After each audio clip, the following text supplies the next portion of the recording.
सारे वोटर भाइयों और बहनों, आपका एक जिम्मेदार कदम हमारे पूरा हैदराबाद लोकसभा पार्लियामेंट को ही नहीं, पूरा तेलंगाना को और देश को और आगे लेके जाने का एक हिम्मत दे देगा। तेलंगाना में और हैदराबाद में तो कई सालों से जो बदलाव नहीं है, जो तरक्की नहीं है, वो देगा और पूरा देश को 5वां नंबर से नंबर 1 अव्वल नंबर पे आर्थिक स्वरूप में लेके जाने का एक मौका हमको मिलेगा। हम लोग रजाकार के नहीं हैं, हम MIM के वारिस नहीं हैं, हम किसी को डराते नहीं है, धमकाते नहीं है, हम चुटकी मारकर 15 मिनट के पुलिस हटाने के बात नहीं कहते हैं। 15 मिनट क्यों, एक 15 सेकंड ले लो, अपना वोट डालो। ये जो भड़काऊ भाषण में मत आओ। सबका साथ, सबका विकास और विकसित भारत की ओर जाना है। एक 15 मिनट ही लगेंगे आपको जाके वोट डाल के आने के। ये ऐसा कभी भी किसी के ऊपर कहना बहुत गलत बात है। तब जब आप एक उंगली किसी के तरफ उठाते हो, भूलो मत 3 उंगली तुम्हारे तरफ भी उड़ते हैं। इनका ये सबक सिखाना पड़ेगा। ये कांग्रेस के साथ सभी ऐसे ही लोग हैं, जुटे हुए हैं, जो बार बार इस देशवासियों का मान सम्मान पे ठेस लगाया।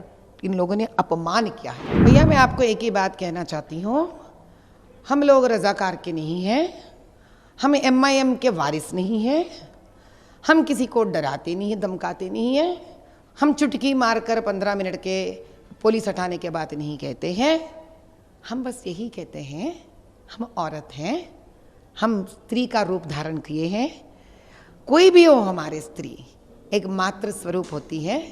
हम यही कहना चाह रहे हैं कि भैया 15 मिनट क्यों, एक 15 सेकंड ले लो, अपना वोट डालो। ये जो भड़काऊ भाषण में मत आओ। सबका साथ, सबका विकास और विकसित भारत की ओर जाना है।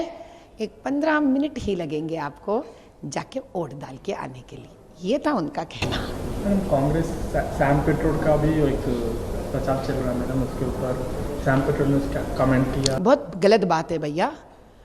इस देश में हर एक अपने अपने प्रांत से आते हैं और अपनी अपनी खूबसूरती को अपने साथ लेकर आते हैं, अपनी अपनी संस्कृति को साथ लेकर आते हैं। ये ऐसा कभी भी किसी के ऊपर कहना बहुत गलत बात है। तब जब आप एक उंगली किसी के तरफ उठाते हो, भूलो मत 3 उंगली तुम्हारे तरफ भी उड़ते हैं। इनका ये सबक सिखाना पड़ेगा। ये कांग्रेस के साथ सभी ऐसे ही लोग हैं, जुटे हुए हैं, जो बार बार इस देशवासियों का मान सम्मान पे ठेस लगाया। इन लोगों ने अपमान किया है।